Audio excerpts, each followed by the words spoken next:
வாக்குப்பதிவுல மணிப்பூர்ல பல இடங்கள்ல வன்முறை சம்பவங்கள் அரங்கேறிய நிலையில அங்க 11 வாக்குச்சாவடிகள்ல மறு வாக்குப்பதிவு நடத்தப்படும்னு தேர்தல் ஆணையம் அறிவிச்சிருக்கு.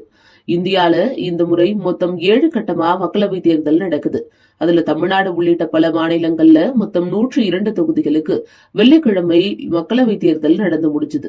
நாடு முழுக்க பல்வேறு மாநிலங்கள்ல நடந்த இந்த தேர்தல் பெரும்பாலும் அமைதியான முறையிலேயே நடந்தது. இருந்தாலும் மணிப்பூர்ல பல இடங்கள்ல வன்முறை சம்பவங்கள் அரங்கேறுச்சு. அதனால அங்க வாக்குப்பதிவு சில இடங்கள்ல பாதிக்கப்பட்டது. அதாவது மணிப்பூர் மாநிலத்துல இருக்கிறதே இன்னர் மணிப்பூர் மற்றும் அவுட்டர் மணிப்பூர்னு மொத்தம் 2 மக்களவை தொகுதிகள் தான். இருந்தாலும் மணிப்பூர்ல வன்முறை சம்பவங்கள் தொடர்ந்துட்டு இருக்கிறதால ஏப்ரல் 19 மற்றும் 26 ஆகிய தேதிகள்ல 2 கட்டங்களா வாக்குப்பதிவு நடக்கும்னு அறிவிக்கப்பட்டது. அதாவது அதுல இன்னர் மணிப்பூர் முழுமையாவும் அவுட்டர் மணிப்பூர்ல சில பகுதிகளுக்கு மட்டும் கடந்த 19ஆம் தேதி தேர்தல் நடந்தது. அப்போ இன்னர் மணிப்பூர்ல சில இடங்கள்ல வன்முறை ஏற்பட்டது. இதற்கிடையே இன்னர் மணிப்பூர் தொகுதியில வன்முறையால பாதிக்கப்பட்ட 11 வாக்குச்சாவடிகள்ல திங்கட்கிழமை மறு வாக்குப்பதிவு நடைபெற இருக்கு. இது சம்பந்தமா அதிகாரப்பூர்வ அறிவிப்பை தேர்தல் ஆணையம் வெளியிட்டிருக்கு.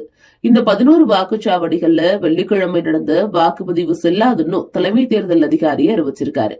இன்னர் மணிப்பூர் தொகுதிகளுக்கு உட்பட்ட 32 சட்டசபை தொகுதிகளுக்கு வாக்குப்பதிவு நடந்தது. அதுல வன்முறையால பாதிக்கப்பட்ட நோட்டிசன்புடி, குரை, ஷேத்ரிகாவ், தோக்சு, யூரிபோக் உள்ளிட்ட 5 சட்டசபை தொகுதிகள் இருக்கக்கூடிய 11 வாக்குச்சாவடிகள்ல மட்டும் மறு வாக்குப்பதிவு நடக்க இருக்கு.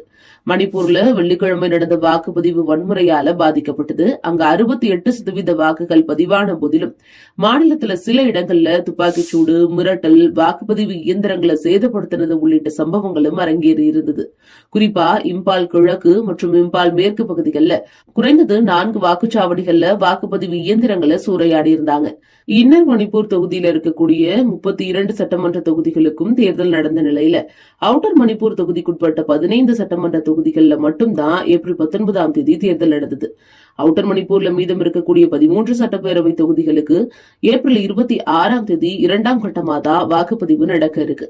இந்த சூழல தான் துப்பாக்கிச் சூடால சேதப்படுத்தப்பட்ட பாதிப்புக்குள்ளான 11 வாக்குச்சாவடிகள்ல மீண்டும் நாளை வாக்குப்பதிவு நடக்க இருக்கு.